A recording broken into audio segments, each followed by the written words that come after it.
दोस्तों आज के वीडियो में अपने सब पढ़ने वाले हैं कि वर्ग का क्षेत्रफल और परिमाप किस तरह से निकाला जाता है। मतलब किसी भी वर्ग का अगर क्षेत्रफल और परिमाप निकालने की बात कही जाए तो हम किस प्रकार से निकाल पाएंगे। तो आज के वीडियो में बेसिकली इसी बात पे बात करेंगे। सबसे पहले वर्ग को पढ़ने से पहले एक टॉपिक लिखे हुए हैं यहाँ पे टर्म चतुर्भुज। चतुर्भुज का अर्थ क्या होता है कि चार भुजाओं से घिरी बंद आकृति को चतुर्भुज कहते हैं। मतलब कोई भी आकृति जो चार भुजाओं से घिरी हो तथा वो क्या हो, बंद हो, तो उसको क्या बोलेंगे सर? चतुर्भुज बोलेंगे। तो इसका मतलब है कि ये जो आकृति है ए बी सी डी, ये जो है एक बंद आकृति है और चार भुजाओं से भी है बना हुआ। तो इसको हम बोल सकते हैं क्या कि यह एक क्या है सर? वर्ग है।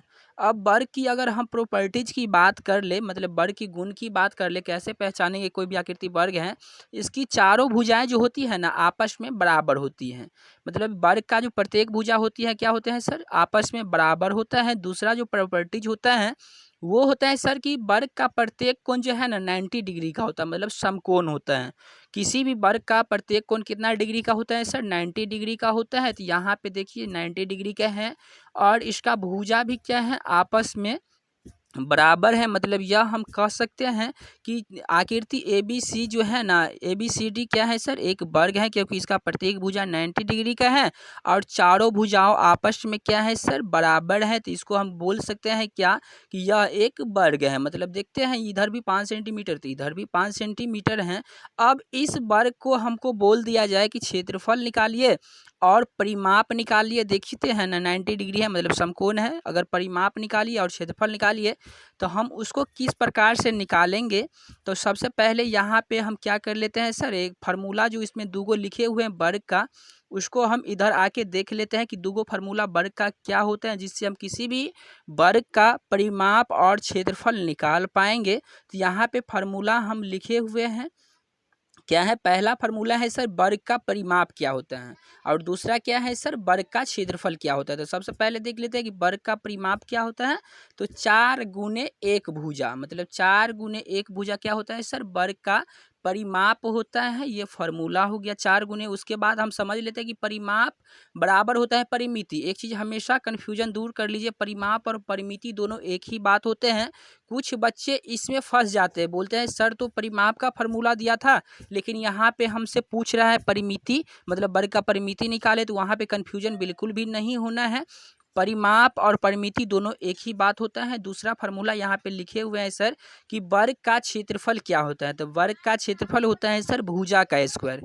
क्या होता है वर्ग का क्षेत्रफल? तो भुजा का स्क्वायर। अब इस वर्ग का हम परिमाप और क्षेत्रफल निकालेंगे कि किस प्रकार से इस फार्मूला का उपयोग किया जाता है। तो सबसे पहले इसका क्या निकालते हैं सर? परिमाप निकालते हैं। तो यहाँ पे हम परिमाप निकालते हैं। यहाँ पे भुजा कितना दिया गया है सर? इस वर्ग का भुजा दिया गया है 5 सेंटीमीटर। तो यहाँ पे हम लिख लिए क्या? इसकी भुजा कितनी है सर? 5 सेंटीमीटर का है। तो यहाँ पे हम लिख लिए कि ये 5 सेंटीमीटर है। उसके बाद हम बात करें फार्मूला की वर्ग की परिमाप की। तो यहाँ पे वर्ग का परिमाप जो होता है ना, परिमाप का मतलब है कि हम एक बिंदु से चले और कितना दूरी तक गए। देखिए यहाँ से ए से बी तक गए कितना दूरी, फिर बी से सी तक गए कितना दूरी है, फिर सी से डी तक, फिर डी से ए तक गए पहुँचे तो कितना दूरी, मतलब चारों तरफ की दूरियों को जोड़ते हैं ना, वही इसका परिमाप होता है। तो यहाँ पे हम कॉमन सेंस के आधार पर बता सकते हैं कि 5 5 को जोड़े तो 10 और 5 15 हो गया और 5 को जोड़ेंगे तो कितना हो जाएगा सर? 20। मतलब इस वर्ग का परिमाप कितना हो जाएगा सर? तो 20 सेंटीमीटर हो जाएगा। लेकिन ये तो कॉमन सेंस बताता है, लेकिन यहाँ पे हम फार्मूला लिखे हुए हैं। तो फार्मूला क्या लिखे हैं कि वर्ग का परिमाप बराबर क्या होता है सर? तो वर्ग का परिमाप बराबर होता है 4 गुने भुजा, मतलब एक भुजा लिखे या सीधे भुजा लिख दे, बात बराबर ही है। तो यहाँ पे हो जाएगा 4 गुने भुजा का मान कितना हो जाएगा सर? तो भुजा का मान हो जाएगा 5। तो यहाँ पे लिखे 5। तो मतलब हो जाएगा 4 और 5 को गुना करेंगे तो यहाँ पे हो जाएगा 4 पंचे 20। और सेंटीमीटर में कौन सा यूनिट में है ये भुजा? भुजा की लंबाई सेंटीमीटर में है, तो इसका मतलब है परिमाप भी सेंटीमीटर में ही आएगा। इसका मतलब है इस वर्ग का परिमाप कितना हो गया सर? 20 सेंटीमीटर। ये इकाई है, ये लगाना जरूरी है। तो इस प्रकार से हम लगा दिए कि इसका परिमाप कितना हो गया सर? 20 सेंटीमीटर हो गया। अब इसका हम क्या निकालते हैं? दूसरा फार्मूला यहाँ पे लगाते हैं कि ये तो परिमाप हो गया, वर्ग का क्षेत्रफल निकालते हैं। तो वर्ग का क्षेत्रफल क्या हो जाएगा? तो वर्ग का क्षेत्रफल का फार्मूला क्या होता है? तो वर्ग का क्षेत्रफल का फार्मूला होता है सर क्या कि भुजा स्क्वायर। क्या होता है सर? भुजा स्क्वायर। तो भुजा स्क्वायर किए हम, यहाँ पे क्या किए? भुजा स्क्वायर। तो भुजा का मान कितना है सर? तो 5 सेंटीमीटर है। तो यहाँ पे हम क्या किए? 5 है तो 5 सेंटीमीटर किए, तो 5 cm। 5 सेंटीमीटर का क्या करते हैं सर? स्क्वायर करते हैं।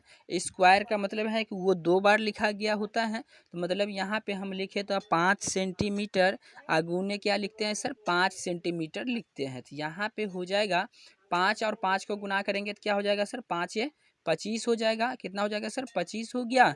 और यहाँ पे सेंटीमीटर है तो सेंटीमीटर का स्क्वायर हो जाएगा, क्योंकि ये 2 बार लिखा गया है। मतलब हमेशा अगर बात करें तो क्षेत्रफल जो होता है ना वो स्क्वायर में होता है, मतलब वर्ग में होता है। तो यहाँ पे सेंटीमीटर था तो सेंटीमीटर हो गया, यहाँ पे परिमाप 20 है, यहाँ पे क्षेत्रफल कितना आ गया? 25 सेंटीमीटर हो गया। यानी कि अगर बात करें तो हमको 2 फार्मूला अगर सही से याद हो जाए तो यहाँ पे हम मतलब हमसे वर्ग का कोई भी सवाल बिल्कुल भी नहीं छूट पाएगा जिसमें परिमाप और क्षेत्रफल की बात किया जाए। तो मैं उम्मीद करता हूँ कि ये वीडियो आपको बहुत ज़्यादा पसंद आया होगा। अगर वीडियो पसंद आया है तो वीडियो को लाइक करें, चैनल को सब्सक्राइब करें, दोस्तों के साथ शेयर करें। फिर मिलते हैं ऐसे ही नई टॉपिक के साथ अगले वीडियो में। तब तक के लिए धन्यवाद।